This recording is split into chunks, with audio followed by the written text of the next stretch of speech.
Hi, welcome to the BelieveAfrica podcast, where we have conversations that inspire, creating minds that revolutionize. I am your host, Cyril Awere, and today we have episode 9 on the topic of building leverage. Our guest is Abdul Rashid. Abdul is an entrepreneur and is also specializes in agricultural development. Abdul is going to share with us his insights on how we can leverage different strategies for building personal and professional development.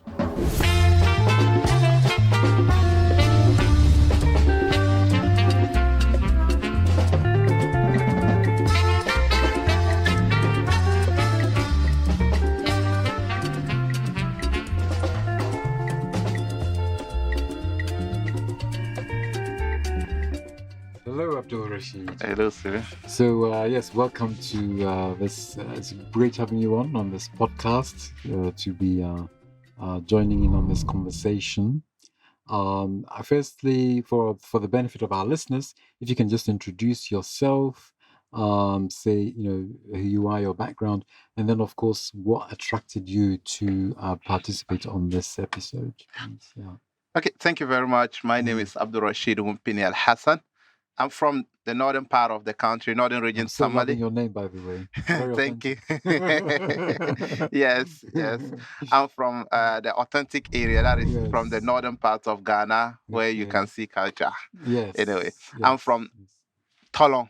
Tolong Tolong. is my the district I'm coming from, and I'm Okay. from Tali.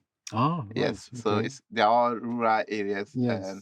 but I am based in the capital of the north, that is Tamale. Tamale. Yeah, so This is what I know. yes, so Yeah. a lot of people know that if you just say you are from the northern region or the north, they say, oh, everybody's looking at you to Tamale. be in Tamale. Yes. Yes, maybe even if you know somebody in the north, you'll say, oh, if you go, you greet the person for me. As if Tamale is just like a home That's where right. we all live together. And anyway, By the way, what are the other towns in the north apart from Tamale? oh, Tamale, we have like 16 more districts within the northern region. Yes. And the north alone, we have 5 northern regions. We have the northeast, we have the savannah, we have the upper west, we have the upper east. Yes. This comprises of the north. Right. So we have different, and we are of different tribes. Different. Well, I can mention as more as 10 or more tribes within the northern sector alone. And we are quite diverse with different with similar culture though. Right. And also in the northern region alone, I would say we have like 16 more districts. Okay. Yeah, and out of that, I can say I might not even know some of I might not have been to some of these districts I'm talking about, but all are within the northern region. Yes, I can imagine. So we have the Yendi, we have the in the northern region, we have Yendi, we have the Tolong, we have the Savulu, we have Tandai, we have a lot of other places within the northern region. Up to Bumbala is there, that is the Nanumba side. We have a lot of areas. I have to make an effort to come to the north. I think that will be it will be lovely. I think a lot of people in the south they've not really come down to the north to really see how the north really look like. Yes. I'm gonna ask the crew here. Has any of you been to the north? Anyone, Tamale? Okay, Emmanuel has been to the north before. I haven't. He's from that side. Oh, okay. Really? So there you go. You know what? Lost heritage. Yes. Lost heritage. Okay. Yes, so we have a lot of our brothers from the north. Yes. From upper east, upper west. Most of them are living here. And excuse me to say, a lot of them don't even speak their language again. This is true. Language is quite worrying, right? Yeah, and a lot of them have not been home. Excuse me to say, because of issues of, let's say, history, parents or families would tell them, don't go back home. They are doing this. They are fighting. They are witches and wizards. That's another one funny thing. We don't orientate. We families that have traveled to the south has orientate our children on, and it is really funny. I always say that one main problem that usually causes is poverty. Yes. Any it's a house there is poverty, mindset. there are witches and wizards. That's what Yes. that's what I always say. Anywhere It's a there, mindset. It's a yes, it's mindset a issue, mindset right? because Yeah. poverty goes with those things. Yes. If a house is poor, the Mhm. children don't go for holidays at their uncles and aunties' houses. Yes. Yes. Yes. It's Yes. only in the Yes. rich You know, families there's that rich you families that see do that. children going for holidays at their uncle's house. Yes. Poverty is, may God protect and guide us against poverty. It's really very bad. No. I don't pray to be poor in my life, and No. likewise any other person I meet in my life. No. We don't So, have to be, by the way. Yeah, so that you see, in the north previously were poor, Yeah. and if poverty hit the person from home, and he comes to the south, and God being so wonderful, he's able to make it in life. Yeah. He think, oh, the bad luck was from home. Yes, And of course. but there is that feeling for their children when they goes back to their hometowns. They see that feeling and that willingness to be home. They see the need to also like put up projects or program to uplift the living conditions of their own people. Oh, that's wonderful. Yeah, that's and wonderful. I think that is basically what I would say. But anyway. But yes, back to what you do. Sorry, yes, we were talking about the north so much. Yes. We nearly forgot The north about you. almost took our time. That's right, Maybe yes. it will be another session to give That's you true. introduction about the north, what we have, why you should come to the north. Indeed. Anyway, so I'm entrepreneur. I'm an entrepreneur and a development advocate. And I'm into agribusiness or agriculture. I promote sustainable farming and sustainable living. So I'm the CEO of the Ummy Farms. Ummy Farms is into the production of vegetables, cereals, and tubers. That's like the yam and sweet potato. So and also in my development work, I own my own foundation, which is Ummy Relief Foundation, which works with leveraging on rural communities resources to build the communities that we find ourselves. We believe in also working with young children in changing their mindset towards developmental initiatives like plastics that we have everywhere, plastic waste we have everywhere in the world, in our surrounding. We work with children in changing their mindset on proper waste disposals, like because it's a big problem in Ghana. It is, right? And in Ghana, every day we generate over 12,700 tons of waste every day.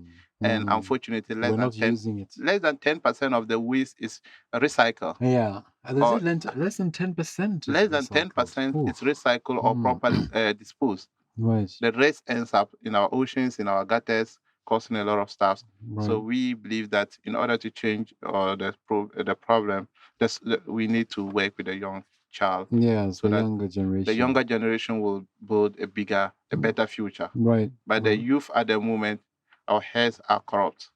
Yes, this is a challenge, isn't it? Yes. Yeah, so we have to start from somewhere by at least helping the younger ones to acknowledge that. In the next 5 years, in the next 5-10 years, the younger ones are the youth. Yes, indeed. That is what we don't really see. The youth will now also be talking, they will not be talking about youthful age in the next 10 years. They'll be talking about establishing families, forgetting about the initiatives they started for young people. Yeah. It's only the youth, the young children, if we really build them up, in the next 10 years, they will be youth.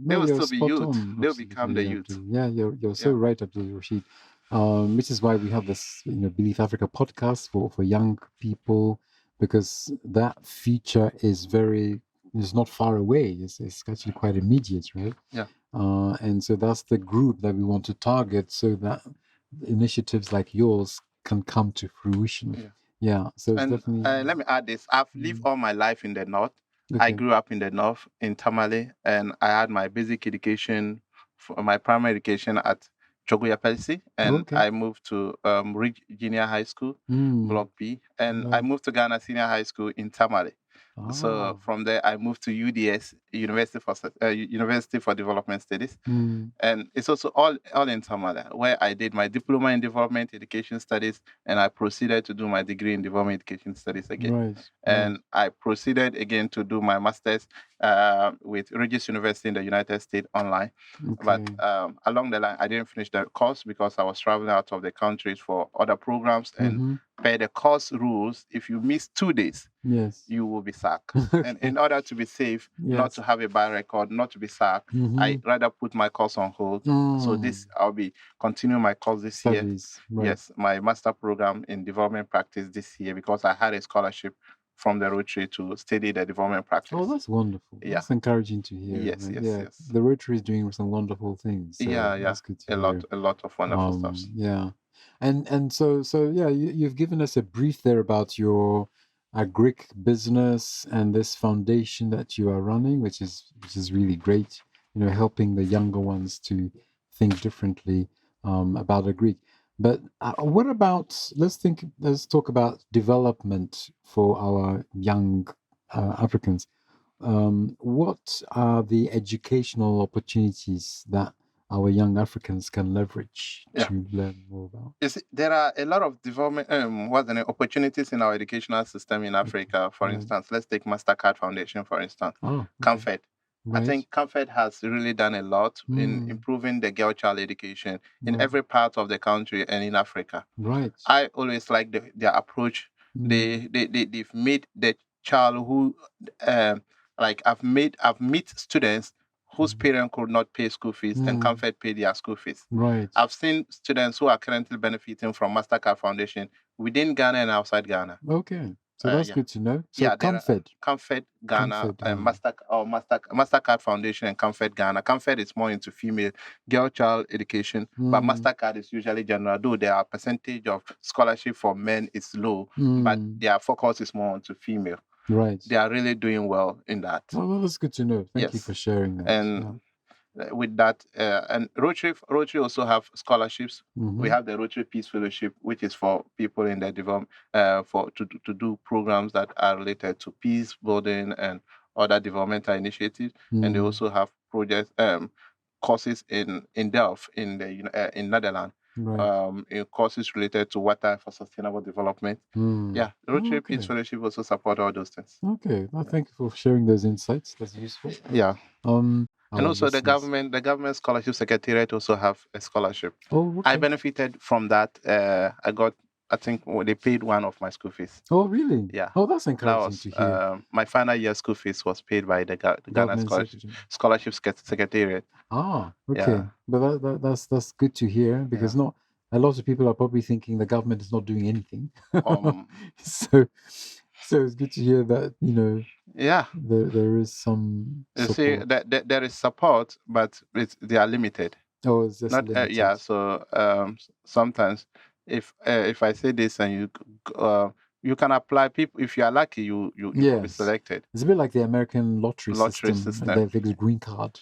Maybe that one, they will say it is not like a lucky system, but we all know that it's a lucky system. Yes, and also it is also who in our country, Ghana, but. It shouldn't be that. So, but the whole thing is, you can also try your luck and get yourself the chance. Just keep praying. Yes. Just work and keep praying. You can also get this government scholarship secretariat, which I got one. Okay. I believe everybody can get it. It's possible. Yeah. Yes. Okay. So not give up. So that's educational development. How about entrepreneurship? Because this is quite an important area, isn't it? Yeah. What do you think? And there must be an abundance of opportunities for entrepreneurship. Yeah, there are a lot of opportunities for entrepreneurship, and even Ghana have an agency called the Ghana Entrepreneurship and Ghana Enterprise Agency (GEA), and they have offices all over the country, district levels, and also all districts have the business advisory unit, which is under the GEA, and this the entrepreneurship opportunities within our country. And we have outside the country, we have the Tony Enumilo Foundation, which also supports young entrepreneurs who have great and brilliant ideas to pitch for business. What is it called again? Tony Enumilo Foundation. Tony Enumilo Foundation. Enumilo Foundation. Yeah, okay. I think he's a Nigerian. He's a Nigerian businessman. Ah, yes, I think I have heard of this. Yeah, right, so every year he gives out he supports more than hundreds of entrepreneurs with $5,000 every year. Right. So he's doing great jobs when it comes to that aspect. Is there what is the what does that process look like, by the way, for So that they particular usually foundation? open up applications. People I have ever applied for one, Right. and I was selected. My business was ever selected to participate, and unfortunately, we couldn't proceed to the finals. We couldn't get to the final, but we're selected. So the fact, one thing At I least you always, tried. yeah, one thing I always do is, if I have any business idea, I try and apply for any call they put up on they put on the media. If it is selected, it tells you that the business is viable.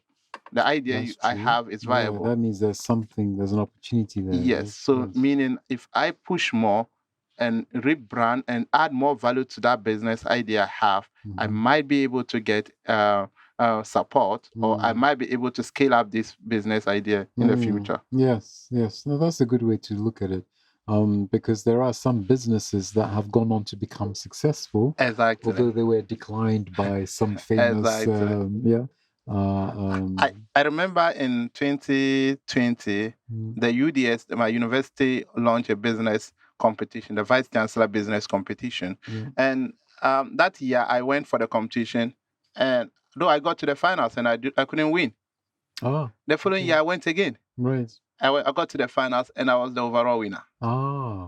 So that speaks to out of over 40 people. But you went away and you did some gap analysis or something? Exactly. To find ways to make things better? Exactly. And then you go back in to try again? Yes. So when I tried the second time and I pitched my business to the people were, so it was amazing. Like, people got to understand what this guy is doing could get our funding or support. So the UDS Business Innovation Award, the Vice Chancellor Business Innovation Award 2021, I was the overall winner. And had I stopped first in 2020 for not winning, I wouldn't have become the overall winner in the following year. Yes, right. So life itself is a learning process. It's a lifelong learning activity, and entrepreneurship is also one. Yeah. So there are a lot of opportunities for people who wants to go into entrepreneurship. But are there any specific sectors that you think? There are a lot of sectors, I would say, which we have not really explored, especially in the area of fintech. Agriculture alone, we have plenty of opportunities there. People have forgotten that before the doctor goes to hospital, he needs to eat. That's true. Yes. Before the bank manager goes to the hospital, to the bank, he needs to eat. The nurse eat. Yes. Everybody eat. Yes. So agriculture also, people have also forgotten that before the farmer goes to the farm, he needs to prepare himself. He needs to be healthy. So there should be people who are targeting farmers' health. Yes. That is a role they are playing in agriculture. Yes. There should be people who should be thinking, creating a business that support farmers after harvest. The farmer, one person is a farmer. Yes, he's producing. One person is processing it. Right. So he's giving the farmer a market, because every farmer is looking for a market. So you are given a market. So you have gotten a job there within that value chain. Right. And in agriculture too, before the farmer goes to the farm, when he plants, he need a fertilizer or a compost. Right. Agri input. So there are a lot of opportunities. And let's come down to our education aspect too. There are opportunities within our education. Some people want their children to have extra education. Yes. So you study education, you can render extra education service for people. That some say extra classes. Yes. You are in the IT sector too. We still need a lot of people to work to create solutions for people in agriculture. Yes. How many of us, people have to start thinking of establishing AI or artificial intelligence tools that can be used to manage farms. We can also be looking at how do we leverage on some of this Internet of Things. How do we integrate it in our agricultural system so that we can manage our farms far away from home? Yes. These are things that we should be exploring. That is within these opportunities are just within one sector, that is agriculture. Right. Yeah. And I mean, what is there anything that is stopping people from going into agriculture, do you think? One main thing that is stopping people from going into agriculture, excuse me to say, Mhm. one, from our education. Right. Agriculture is known, or farming is known as a form of punishment. All of us here knows very well that when you did something That's wrong in interesting, class, they isn't will it? send you to the farm. If you Okay. don't want to go to the farm, you don't do something wrong. Right. So that mindset is already created from our education. Yeah. That those who don't make, and also those who don't, who does something wrong, they are in the farm. Mm. Or at least those that are sat in the office Yes. are better than those who are on the farm, right? Oh, for that mindset, Yeah. everybody wants his child to become a doctor. Yes, ideally. Yeah. This, we celebrate doctors. Mm. We don't celebrate a farmer. But as you said before, I think doctors also need to eat, right? Exactly. Before they can actually. And do you know one funny thing? If we are able to build our agricultural systems, we will need doctors.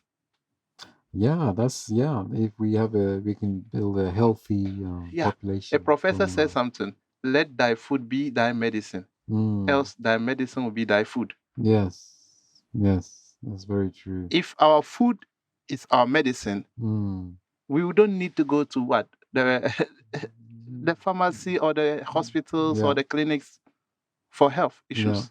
Yeah, well, this is a very interesting topic in places like the US, where they rely so heavily on medication. Yeah. And the pharmaceutical industry is obviously huge, billions of dollars. Yeah. And now people are starting to ask these kind of questions about, should we be looking at what we eat, so that we can be finding ourselves in a situation where we have to consume all these medicines. So that's a good point. I think at the moment everybody's relying on should I say what's the name? Drugs. Yes, exactly. Yes. If your grandmother or your mother is more than 50, 60 years, she's on medication. Yeah. Every day. Yes. She need to. I remember anytime friends from the West comes to me or my farm, in the morning they have what they take, in the afternoon they have what they take, in the evening what they have what they take. Yes. And I ask myself, so when they were coming to colonize Ghana, did they come with those things? Yes, indeed. Yeah. And I guess on the subject of agriculture, we also import food, don't we? A lot. So that's very interesting, right? That we choose to import most of what we eat when we have the natural resources to be able to grow our own food. So it will surprise you to know that even countries we import from don't even have potentials like we do. Netherlands population, the population of farmers is just 5%. Right. And in Ghana, the population of farmers is around 60%. Okay. Right. And yet, the 5% farmers are able to produce to feed 60% farmers. That's an interesting statistic. I've not thought about that. Yeah. Yeah. And unfortunately, at the moment, Ghana, we don't produce strawberry that much. No. We import strawberry even from Burkina. Is it possible to plant strawberries in Ghana? Come on, we can do it. Okay. Burkina, you see, we only need to do a practical research on our land and know the type of soil. Right. Because our temperature, the soil we have and the soil they have in Burkina Faso is almost the same. Right. And they do they are producing it for us. Right. It's because they have made the conscious decision to actually make it so. Two, let's look at it. Every year Ghana spend over $30 million to import tomatoes and onions. Oh, really? Yeah. Okay. I don't want to make a mistake on the amount, but I know on tomatoes alone we spend over $20 million to import tomatoes. Onions from Niger. Right. Meanwhile, we have the land here that we can produce. And it will amaze you to know that in the north, in the Tono, we have a Tono Dam. And it is one of the biggest irrigation facilities in the whole of West Africa. Yes, very nice. Right. And so yet it is underutilized. Yes. So this is a call to our young Africans to find ways of collaborating. And what is the government intervention with all of this, by the way? The agriculture? Ministry of Agriculture. Okay.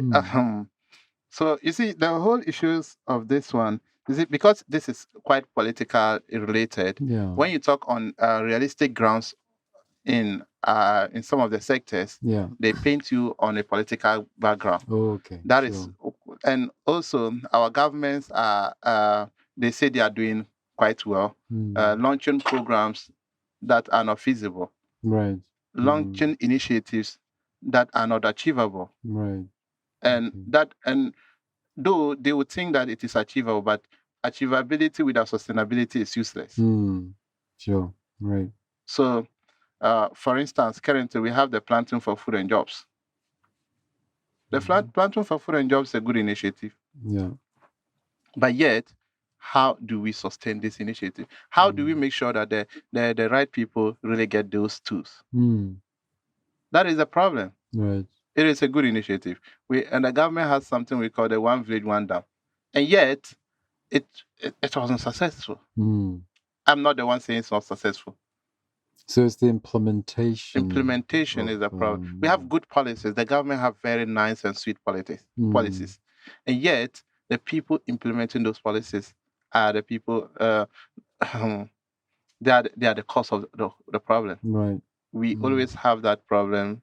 And if you come to the north, even dams that we used to still manage small, when they said they are coming to expand those dams, they end up even blocking those dams, spoiling dams. Okay. Meanwhile, the project was for good. And yet, I suggested something like, okay, if you say you want to give every community a dam, why not you bring 5 communities together? You give them a very big dam that will be sustainable. Then giving each community a dam. Right. We will cause problems for each other. Right. But if we give communities along each other, we give them one big dam, because I've seen this. If you go to the Lebga irrigation dam, Lebga is there, Benai is there, Mwala is there, and that of Zaji community. These are communities within one area, and they share one dam. Okay. Government could do something like this, but this the policy was so good, and it would have helped. But poorly implemented. Yes, the implementation. There are other places that they implemented it. Maybe it might be successful in those areas, but in my area, maybe few were successful. Yeah. I mean, of course, but as a people, we always have to think about what we can do by ourselves, right? We can't always just rely on government. So private initiatives. This is why entrepreneurship is so important, isn't it? Because entrepreneurship can drive the economies in a way that's going to help the country as a whole. But what do you think of other sectors? So we've been talking about agric so far, but what do you think about other sectors that young people can look at? Another sector that is very lucrative that many people are not yet exploring is the waste. Oh, waste. Yeah. Okay. Wow. There is big money in the waste industry. Okay. Plastic waste, normal waste. Recycling waste. Right. Not just recycling. You see, even the waste market, there is even market for plastic. You see, plastic waste that you are able to separate it, sort it, and separate it. People are ready to buy. Yeah. If you also take it and you turn it to become pellet, people are ready to buy. Yeah. People are importing plastic waste from other countries. Oh, right. Like after they have separated it and plastic waste, we have different types. We have the PP, HDP, we have the PE, and many types of plastic waste. You are able to understand those waste and you are able to sort it accordingly. Right. You'll be able to make money in those areas. Okay. There are different areas we can explore. Yes. And our educational system is not allowing us to explore it because we believe that it is not clean. It is not a job that you do and you always sit in the office. Yes. Meanwhile, you can, if you really establish well, you can even create your own office and put an AC there. If that's what you want, right? Yes, that is what we want. Yeah. So, educational system is really making us to have the feeling that anybody that do not wear suit and tie, Yeah. it's not successful. Yeah. I think the it's systemic, isn't it? As you're describing it, the system as a whole does not have the right processes, or at least if the process is there, we're not following it, so it's making things difficult. Yeah. But how about innovation? How do you see innovation working out with how can young people leverage innovation in a way that would help them to become more successful? Is it the fact that you just mentioned innovation? You see, to innovate something, young people, many of us don't understand that innovation doesn't mean you should create something new. It's just the fact that you are able to do something quite differently from what people are doing. Yes. That is innovation. Yes. Yeah. But everybody, quite few of young people relating this way. We always think that in order to create and to innovate, you need to create something totally new. In our transport industry, if you are able to create a solution that will innovate a solution within our transport industry, which can even fetch you money. Yes. That is what innovation. Though we already have transport system, but yet you can create a system that will make transportation very easy. Like let's take Uber. Yes. Somebody, there were already cars, taxis were there, and somebody said, okay, let me create an Uber, which makes it easy for people movement. We used to charter cars. Yes. Chartering a car is just like chartering an Uber. That's true. Yeah. So the person only added he only created maybe a software that aided that. Yes. That is solution.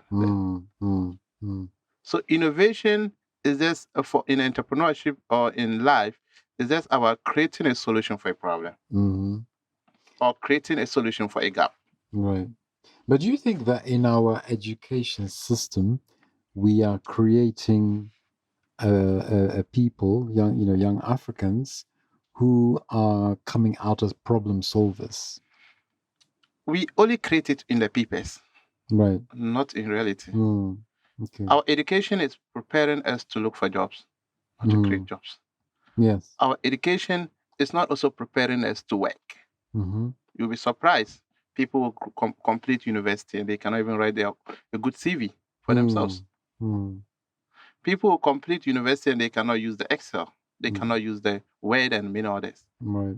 Basic, they cannot write a good email. It tells you that the person is not fit to work. Because in the environment, in the working environment, you should be able to do all this. Yes. Right. So our system is producing young people or preparing young people that should come and depend on others. Right. So if you hire anybody at the moment without orientation, the person cannot. Without you need to start the orientation, basic stuff that he should know. You need to reorientate them on that. Right. So the educational system, I am not saying they should review it. Yes. But it is not a problem solving driven. No. It's not a solution driven system. Yes. It is an article writing base. Okay. In a previous episode, we were calling it Apple. Apple. Exactly. No, you see, people. That's why we are getting a lot of professors now. Yes. People feel we should after education, what we can do best is to write up articles. Yeah. We are very good at that. Yes. So if you want to write more articles in the world, just come to Ghana. Okay. Can get a lot of articles. But the funny part of it is we have a lot of quite young people who are also doing very well, very, very, very well. Yeah. And making sure that they are changing the narratives. Yeah. And we are all hoping that we can also become. Those people are our inspirations. Those people are people we are all looking up to. Yeah. Could you think of anyone who fits this bill, by the way, as you're describing it? Do you have anyone in mind who you can think of that has gone through this whole process and has done quite well out of it? Yeah, there are a lot. Anyone you can think of? Yes, I have a friend who is solution driven, and he's called Clement, Okay. and he's the though currently he's living in Netherlands and Ghana. Right. He Between Ghana and yes, Netherlands. he's the CEO of what's the name? Dream Village. Right. Yeah, they are also into agriculture, sustainable agriculture. And was he educated here in Ghana? Yes. Oh, He okay. was educated in Ghana. To how far did you go to university? Up to the university level. Okay. So that's a good Yes. case study then. At least there's some hope. He's a great resource. Yeah. And how was his journey like? So he graduated here in Ghana. Yes. What was his next step? So he started his own company. Right. Here in Ghana. Yeah. Okay. And he was working in Ghana. Right. In the IT sector, but he started in the IT, but he ended up working in the farm. Ah. Okay. So now he's using his IT skills in modern agriculture. Right. Now he's more focused on sustainable agriculture. Right. So that's an inspiring story. Yeah. And what was the company name? Dreams Village. Dreams Village. Dream Village. Oh, Dream Village. Yeah. Right. DREAM. Okay. Dream. So that's probably worth. He's a dreamer. He say I'm always a dreamer. He's always a dreamer. Yeah. Okay. Yes. I take a lot of inspiration from him. Yeah. That's. And there are quite many of them. Like we have Makati Magbati in the northern region. Right. Makati is the director of Hopping Academy, and they're also doing quite well because it is an innovation hub where they train people on entrepreneurship and others. Yeah, Makati started his education in Ghana and up to HND level. He did, I think. So he didn't even go to the university. No. Right. But he is doing very well in his entrepreneurship journey. Okay. He has businesses. He has his own company, an NGO, or he has his own social enterprise working on. So these are people. It's as you're explaining it, Abdul, it looks like education as an academic education would not necessarily determine where you end up. Yes. Right? It's not the only determination to where you end up. Yeah. And I think that we still have this kind of learning to do because most of us think that you have to have gone through secondary school. And even on this podcast, we have interviewed some successful entrepreneurs who have not completed their formal education and still went on to become very, very successful. So while we're not saying that education is not important, of course it is important, but everyone's circumstances is different, and therefore it could be that you don't have the resources or the monies, right, to continue your formal education, but you can still find a way to succeed and follow your dreams. Yeah, right? I think one thing I always say is if you read the American The Dream of America. Yes. There is a statement I always quote wherever I go. You see, it was written by Adams, from the writer. He said, the dream of America is not for them to build mansions, but it's to build the innate capability of every citizen of America. Ah, okay. So that to be resourceful and useful to the development of America. So that's human capital development, actually, isn't it?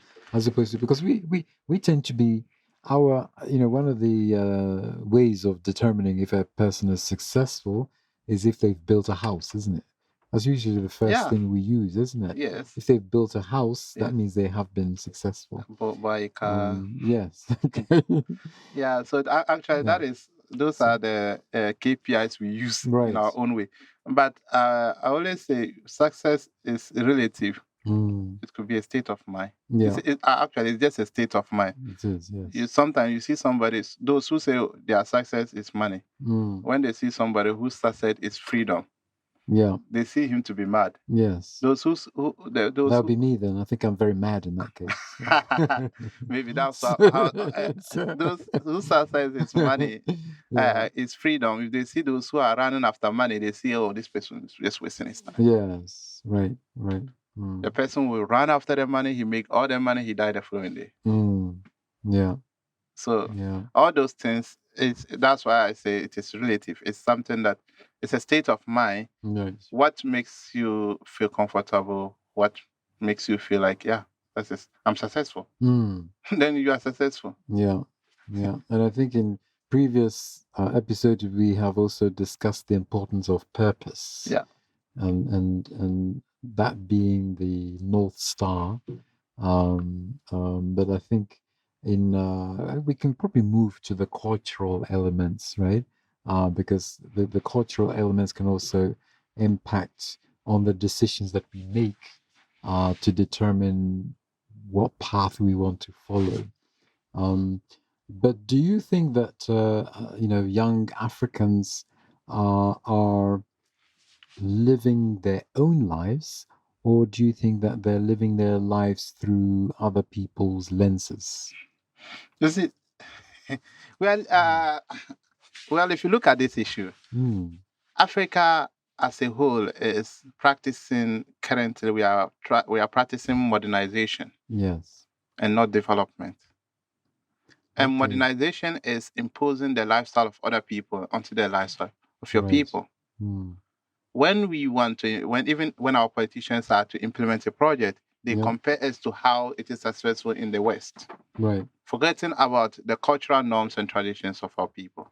So that we end up imposing the lifestyle on us. Right. So Africans and also social media has also played a vital role in making sure that we don't live our own life. People live fake life on social media, and others feel like they can also live same life.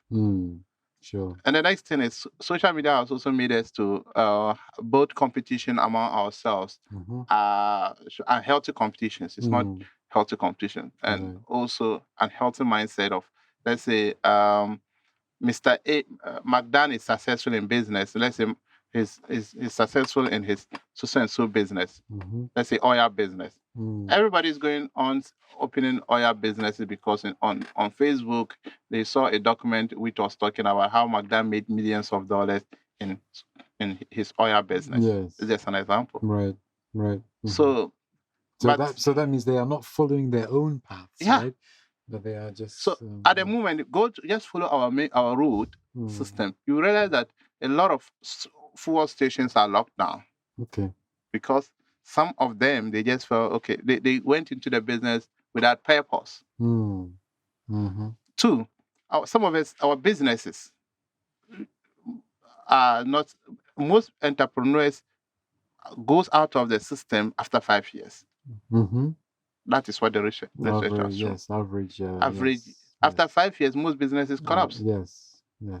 Because, you see, people, we copy and do.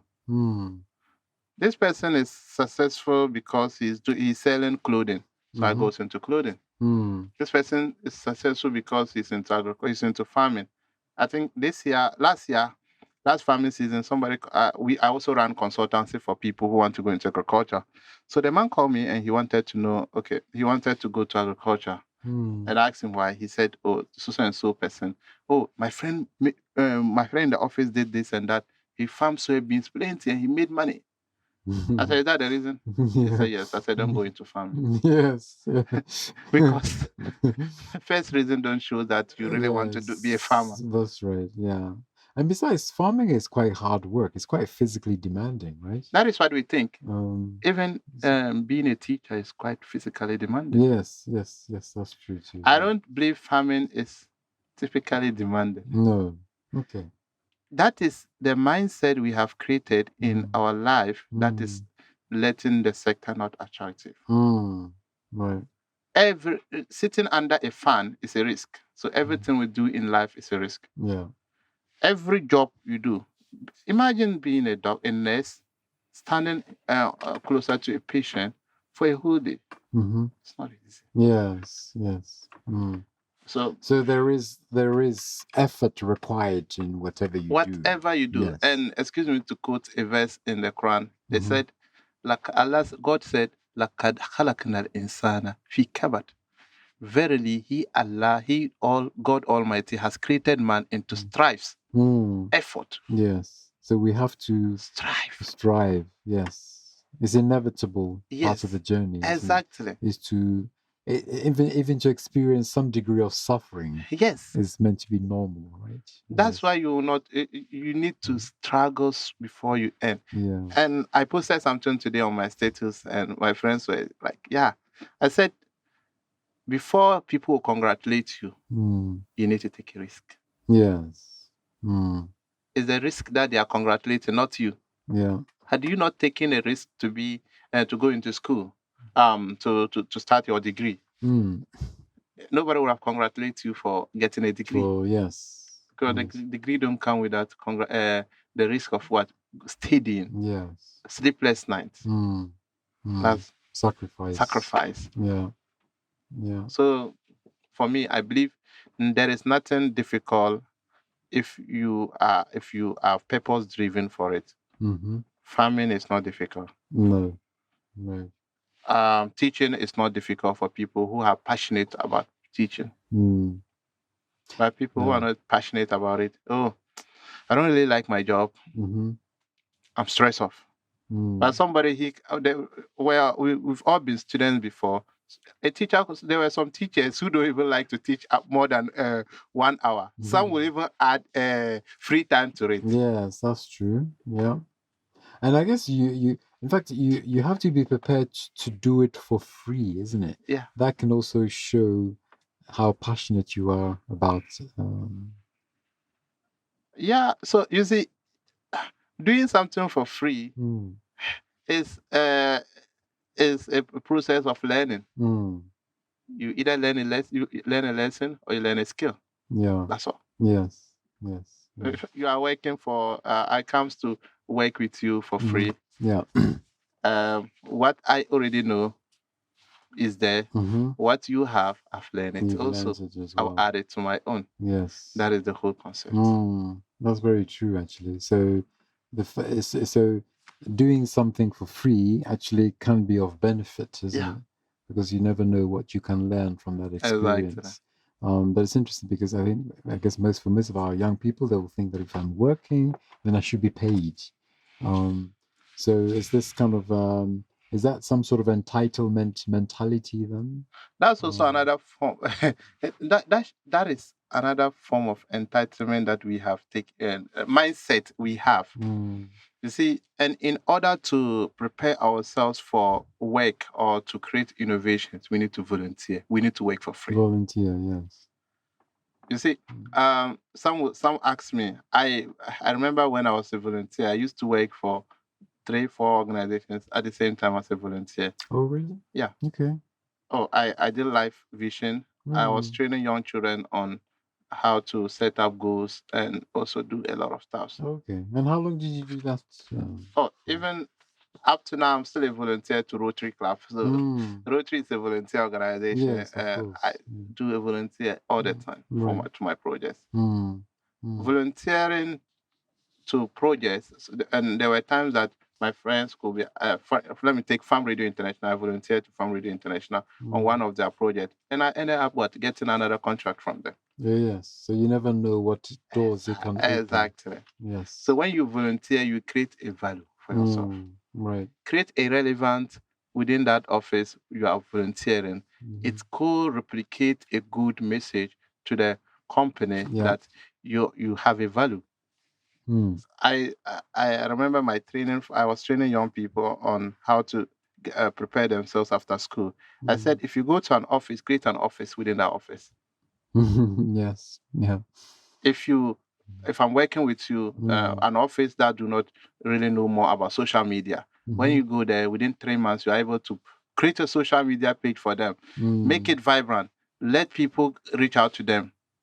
Believe me not, even when you leave the office, they will remember you and they for see that there was an impact from that social media coming to their office. Yes. Believe me, they will look for you.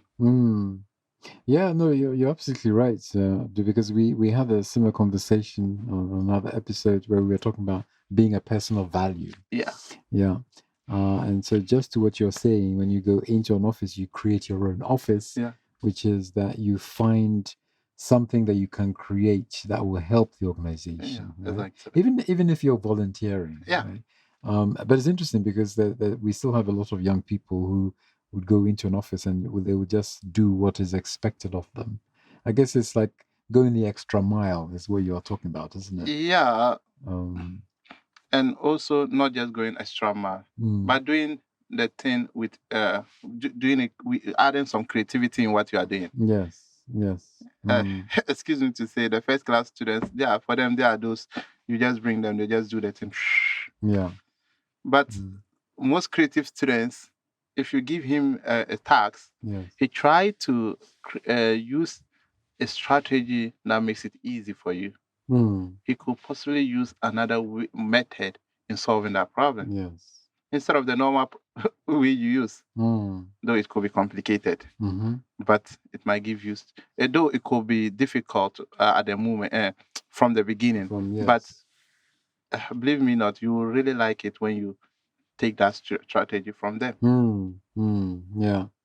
So that's definitely good advice. So being comfortable with volunteering, because the experience could bring some new learnings, is what you're explaining there, and always finding ways to add value, right? So if you have an opportunity to work within an organization, as soon as you go in there, you're looking for any opportunities where things can be done in a better way, right? And then you are offering yourself to try and bring some solutions, ideas, or whatever. And that's how you can increase your own value. Exactly. Is what you are saying. So that's all very, very useful recommendations. But from your experience, in terms of your own personal journey, what challenges did you come across, and how did you overcome them? So my first challenge in life was, I would say, is the aspect of money was one main challenge. You see, starting up a business without money is not an easy thing. Yes, but and most people probably relate to that. Exactly, and also education. When I lost my mother and it wasn't easy. Also, like raising money for your school fees and all that stuff. It's not an easy thing. And you see, all those things is, and also my business. There are times that you make losses along, but the fact that somebody who graduates from school without a job, actually, I've never been one. No. I don't really like it. I don't want to be it, and I will never be that, inshallah. Yes, right. Because you have to make something work. I believe. So how I overcome it is believing in myself. Yes, right. Believing in what I can do. That's what happens to be the case with the brand. Two is network. Okay. Building a good network. It's my network that helps me. Okay. Your friends you make, and in business we say your network is your net worth. Yes. If you are, I wouldn't say this. Most people who are unemployed are because those they sit with are also unemployed. Yeah. So what is your message to those that say that they cannot find work? So to me, the message, you see, the message is even with them. Okay. When their problems are not yet beyond their control, that is why they don't find a solution to it. If when your problems are beyond your control, you find a solution to it. That's true. Yes. The stomach will tell you the truth. Okay. Yeah. The stomach will always tell you that, my brother, get up and do something. Yeah. We have to understand that work or job is not, it doesn't have any formula. No. That is one thing we have to understand. Yeah. It could be coming from a dirty source. It could be from engaging yourself in a kind of work that you never thought you should have been doing. But that is what is really giving, we're going to pay you. Yeah. That should be your job. Venturing into farming, something that, you become dirty, yet you also make money. And on the subject of agriculture, farming, is there opportunities for work in this space? Apart from farming? No, farming, I meant. Agriculture. For agriculture, like I said, there are different sectors people can venture within agriculture. We have the fish industry. Right. People can start fish farm, learning how to do fishing. Two, people can also do mushroom farming. It's also another way, which is very simple to do, which is also very easy to start. Right. And also we have snail. Okay. People eat a lot of snail in the south, Yes. which you can take it as a business and venture into it. Three, you see, we are not really the innovation aspect. Okay, our normal way of bread is what from corn dough and what like this flour. Yes. Like have we thought of maybe cassava bread and other type of bread, like other type of product, or sweet potato bread? So that's innovation. Innovation. We should add, if you add innovations to our existing problem. So the whole concept of job entrepreneurship to me is finding a problem and getting a solution to it. Yes, I think that's So anywhere where there's a problem, that means there's an opportunity for yes. So if many people at the moment they don't have jobs because they've not yet taken their time to think around the problems within them. If you start to think around problems within you, you will be able to find solutions for it. Okay. And when you find solutions for it, we should not be looking at starting it big. Okay. Everybody, most of us want to start a business or start something today, and tomorrow you are in TV3. The person is in TV3 telling the people his story. Yes. The person is in Joy TV Joy News telling the whole world his story. Right. No, it doesn't work like that. It doesn't go that way. That's a good message to share, actually, because I think our young people are sort of labeled as impatient and they want success in an instant. But you're explaining there that that journey can be gradual. Yeah. It is. It is a process. The whole thing is a process. Yes. You don't have to. It's not a creation. It's a process. Yes. You don't create success. Success is a process that before you can succeed. But it's not like God created it and they just born it. Boom. Yeah. Tomorrow it's a baby boy. That's not how success looks like. You need to it needs to pass through process. Yeah. Even if God wants to give you a child, it needs to pass through a process of 9 months. 9 months. Yes. It doesn't happen in an instant. No. Yeah, absolutely. We see this in nature. I think all these messages we find in nature. Exactly. Right? But we choose to ignore nature, and so that's really, really useful. Abdul Rashid, for sharing your insights with us on your journey and what the journey towards success wants to look like. But the key message is that I think just reiterating what you said, is finding your purpose, right? And avoid trying to live your life through other people's lenses. Very being authentic, being yourself, right? Because we have spoken about this in other episodes where I think we often are not being ourselves. Yeah. And we're trying to be someone else, right? That someone wants us to be. And so that is not helping us to become great, because we can only become great when we're our authentic self. You see, one funny thing. Sometimes I move in the north, like you know how hot our sun and the weather is. Yes. You see somebody forcing himself to wear suit and black tie, like black suit. Yes. No, the weather is hot, my brother. Yes. You're only forcing yourself because they said you have to appear that way. True. No, if you just wear something that is why we have presentable clothing. That's why something presentable. Yeah. We are forcing to live like by what others want us to be. Yeah. Yeah, it's interesting because when English people are here, they don't wear shirts and ties and suits. No. Yeah. It's funny. So yeah. Good. Excellent. And I have another call to people in the diaspora to also look into collaborations. So we have to look at ensuring an exchange activity between entrepreneurs here and that of entrepreneurs in those areas, either in agric or in other sector. Right. There should be that level of collaboration, so that we can build better sectors within Africa. And let's remember, Africa has the resources. And before any country can build itself or any institution can build itself, they need the natural and the human resource, which Africa we are advantage of. Absolutely. I fully agree with that. We are calling on to everybody within the diaspora, within Africa, to understand that Africa has the resources that we can use to build Africa. And we cannot develop when we still rely on development institutions all the time. Development institutions are trying their best, and most of them are only there to build on their country. They are creating jobs for their people to come here and see Africa, and goes back to their countries and write stories about us. They don't.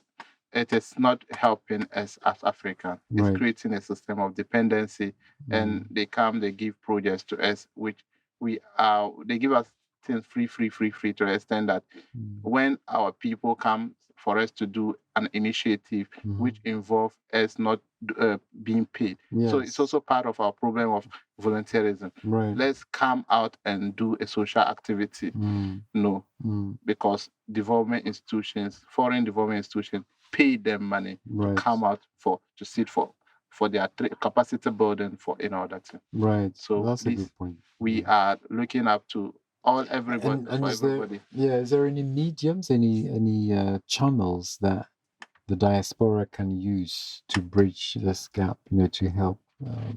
So I think they can use Believe in Africa podcast program, the medium as a channel to reach out to other young people, as a channel to reach out to other people within the African space that are working in various sectors. Because Believe in Africa podcast is putting up, bringing on board a lot of diverse people from different perspectives. So if they are really interested in creating that consortium within Africans and that of people in the diaspora, I think it could really help all of us.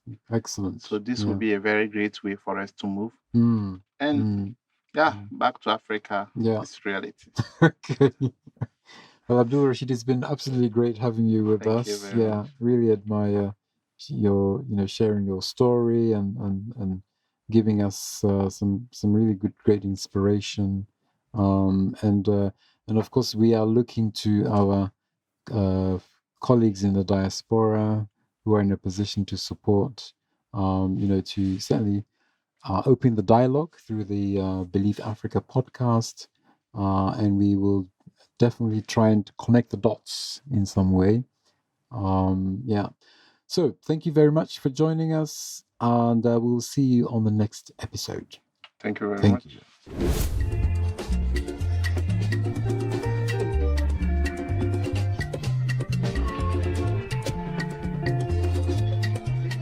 Thank you so much for listening. Thank you so much for joining us. We look forward to you joining us for the next episode.